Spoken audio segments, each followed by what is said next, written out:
Gde ste, brate? Ja sam Moca, imigrant, brate. I u današnjem klipu hoću da bacim jedno pozitivno razmišljanje za sve vas, brate, koji ste pročitali Freuda i ništa drugo iz psihologije i onda tripujete na negativno, brate, zato što tripujete, brate, njegovu filozofiju koja je sva u fazonu, brate, karanje i hrana. Evo, za vas imam lični primer da vam direktno opovrgne tu spiku, da biste počeli pozitivnije da razmišljate, brate, o ljudskom rodu. Evo šta se meni upravo desilo, bate. Znači, juče sam se tivro iz Hrvatske, bate, gde sam blejo sa svojim nećahinjama, bate. I svi znate da ja ne volim decu mnogo. Svi znate da ih ja ne poštujem nešto pun kurac. A krv je krv, gan je gan.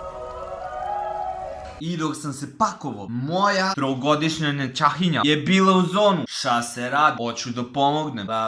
Šlihtara, bate. Nebitno. I onda je ona uzela, bate, i spakovala meni paket, brate. Jer je videla da mi moja keva pakuje paket, brate. Neki kolači ovo. A šta je dete uradilo? Otišlo je i samo spakovalo nasumično, brate, knjige neke. Neverovatno koincidenciju. Znači spakovala mi je. Znači 1001 noć knjigu, koju nikad nisam pročitao, ali obožavam film. Sa onom, brate, onom lepom likušom.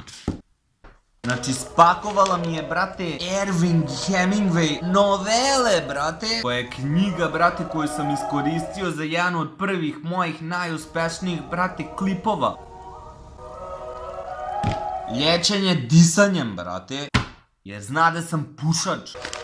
Ivo Andrića, brate, lik napisao, brate, knjigu koju sam prvu pročitao ikad u životu, a da nisam preskakao. I šta mi je spakovala poslednje?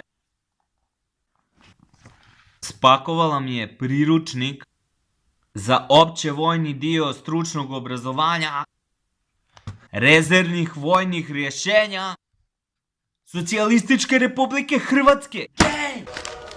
I onda svi vi što se ložite na psihoanalizu, brate, i na to što ste pročitali 3 rečenice od gospodina, brate, i sad mislite da možete da pročitate svaku osobu koju vidite, a taj isti gospodin tvrdi da, brate, deca funkcionišu samo na hrani i karanju. Pupu, daleko bilo. Razmišljajte pozitivno o ljudskom rodu. Znate da je Freud bio manično depresivan. Narkoman. Samo sam to hteo da kažem. I što je srce u garaži, nema veze, samo kaži i samo kaži.